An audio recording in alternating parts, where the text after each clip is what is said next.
welcome back to Growing in Truth. We continue our Bible study. Today we are focused on spiritual growth. That is first stage of spiritual growth.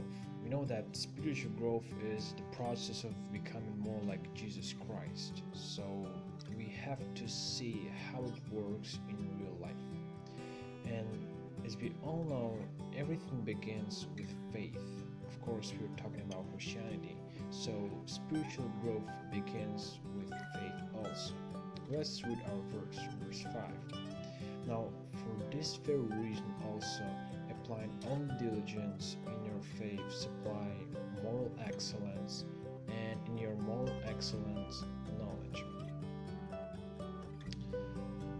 In your faith, and that is the key.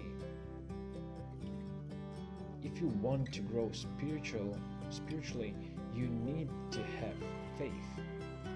You cannot grow spiritually without having faith.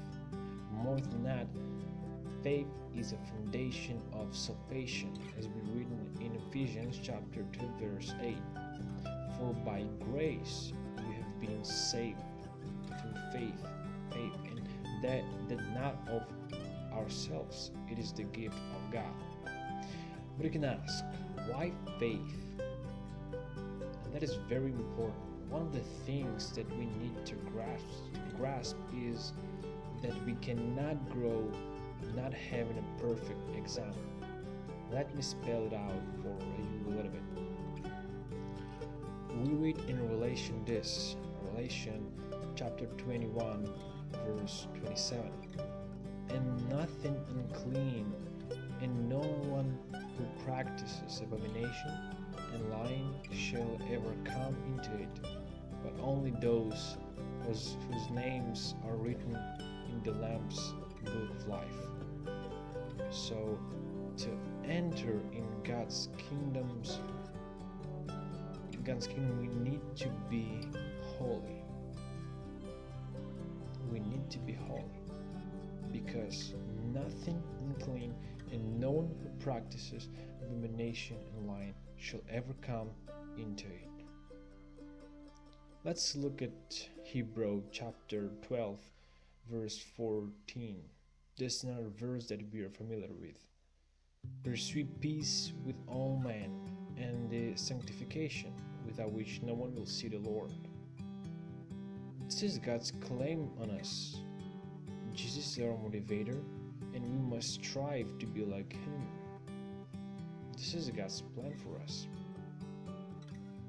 In other passages, 1 Peter chapter 2, verse 21. For you have been called for this purpose, since Christ also suffered for you, leaving you an example for you to follow in His steps. Romans chapter 8, verse 29. For those whom He foreknew, He also predestined to become conformed to the image of His Son, so that He would be the firstborn among many brethren. And John chapter 13, verse 15. For I gave you an example that you also should do as I did to you. And we all know that this example is Jesus. So if you believe that Jesus died for His enemies, forgave them, and justified, notice you can grow spiritually because you have the example. You can compare your life with Him. Jesus showed us the best example. Christian faith points to God's character through the Bible. And that is very, very important. Christian faith points to God's character through the Bible. Knowing this, we can keep our journey forth to the second stage of the spiritual